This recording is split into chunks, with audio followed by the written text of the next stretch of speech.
And we do not discriminate against any terrorist. Okay. We take action against all terrorists. And we have said this thing that because of our counter-terrorist drive, most of the terrorists have fled to Afghanistan.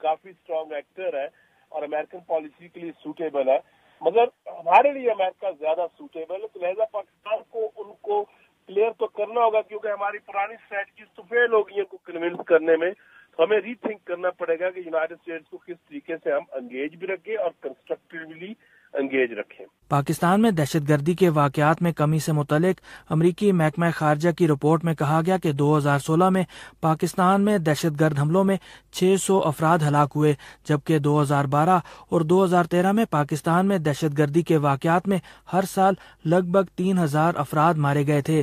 Muhammad Ishtiaq, voice of America, اسلام آباد۔ حکمراں جماعت سے تعلق رکھنے والے قانون سازوں کا کہنا ہے کہ پاکستان میں جن 64 گروپس پر پابندی لگائی گئی ہے ان میں سے 41 اب بھی سوشل میڈیا پر فعال ہیں اور ان کے فیس بک پیجز موجود ہیں۔ حزب اختلاف کی ایک سینیٹر سحر کامران نے وائس آف امریکہ کو بتایا کہ حکومت کا الیکٹرانک کرائمز ایکٹ سیاسی مقاصد کے لیے استعمال کیا جا رہا ہے، جبکہ کلعدم گروپس کے خلاف کچھ نہیں ہو رہا۔ اسلام آباد سے یہ رپورٹ ہے محمد جلیل کی۔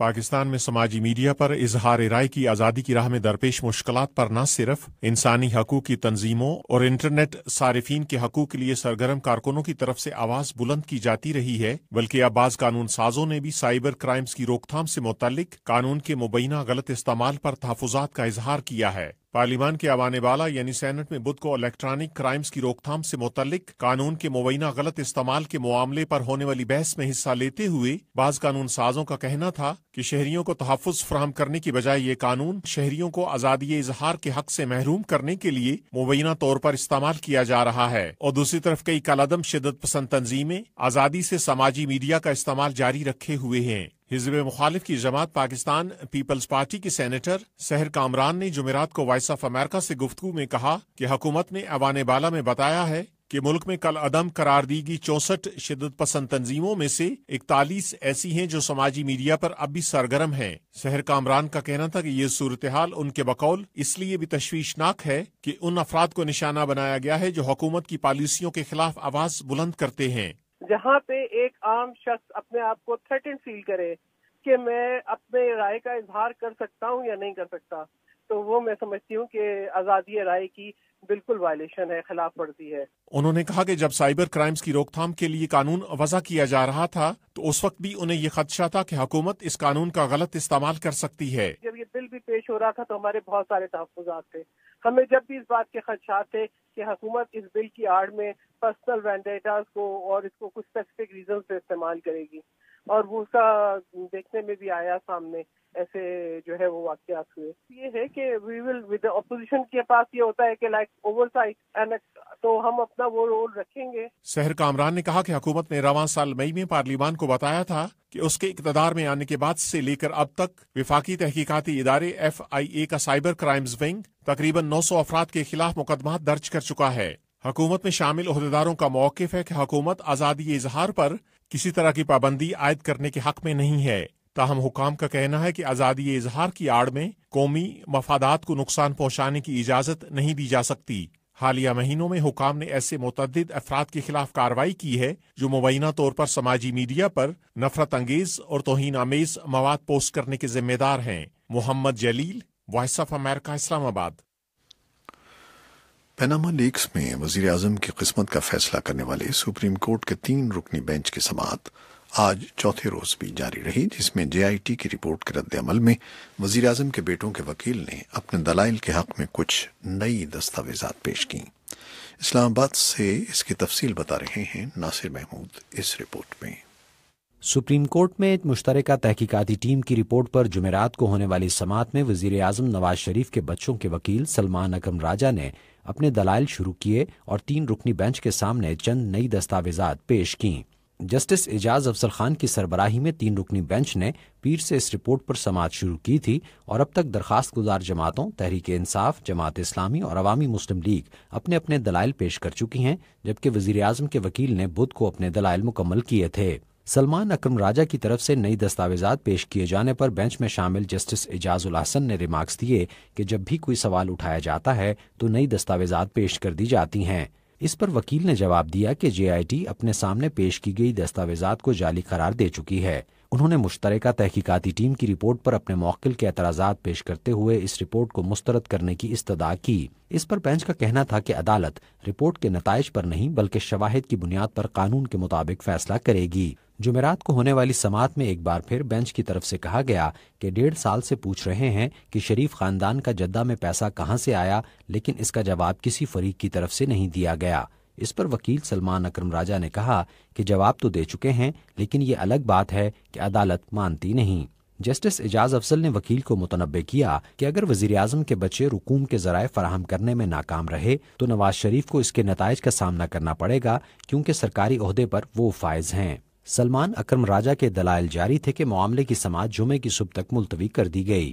سماعت کے بعد عدالت عظمیٰ کے باہر وزیر مملکت برائے اطلاعات و نشریات مریم اورنگزیب نے صحافیوں سے گفتگو کرتے ہوئے کہا کہ وزیراعظم نے کبھی اپنے منصب کا غیر ضروری استعمال نہیں کیا اور اس بارے میں ان کے خلاف کوئی ثبوت بھی سامنے نہیں آیا۔ ہمیں امید ہے کہ پاکستان کی اعلیٰ عدلیہ ان تمام مینا بازار تماشا لگانے والوں کی پٹیشن کو مسترد کریں گے، اور انشاءاللہ یہ بات بھی ثابت ہوگی کہ وزیر اعظم محمد نواز شریف جیسے کہ پہلے دن کہا تھا، نہ پینما کیس سے کوئی تعلق ہے اور نہ پاکستان کے اندر کسی بھی کرپشن کے کسی بھی کیس سے کوئی بھی تعلق نہیں ہے۔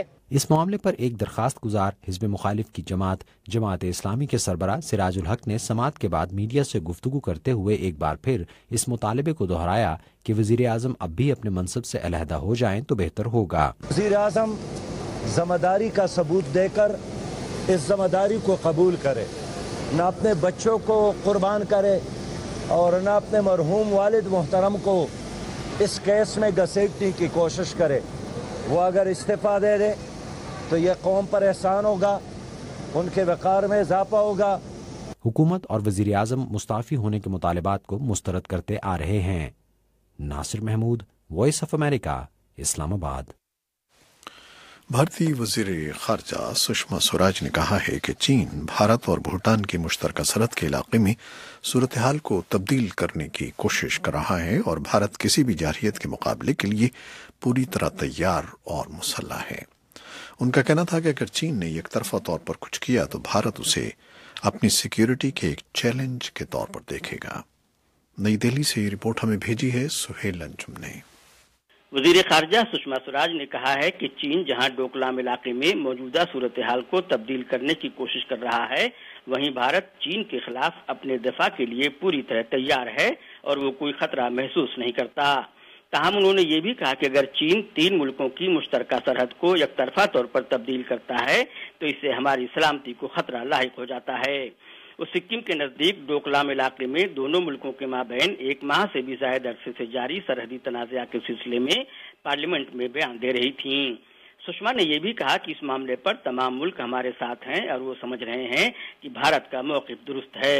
اگر چین چاہتا ہے کہ بھارت اپنے فوجی جوان واپس بلائے تو اسے بھی ایسا ہی کرنا ہوگا۔ ایک دفاعی تجزیہ کار پروین ساہنی کے مطابق اس وقت صورتحال بہت سنگین ہے، بھارت کو چاہیے کہ وہ سفارتی سطح پر مسئلے کو حل کرے۔ تو یہ ایک میرے حساب سے بہت ہی سیریس معاملہ ہے، کیونکہ یہ معاملہ جب انہوں نے روڈ کنسٹرکشن شروع کری گئی تھی میرے حساب سے اسی سمے یہ ڈپلومیٹک چینل سے لینا چاہیے تھا۔ تو یہ جو ہم نے ٹروز بھیج دیے ہیں، اس کے یہ بھیجنے کی بجائے اگر ہم اس کو ڈپلومیٹکلی چینل سے اس کی بات کرتے تو میرے خیال میں زیادہ بہتر تھا۔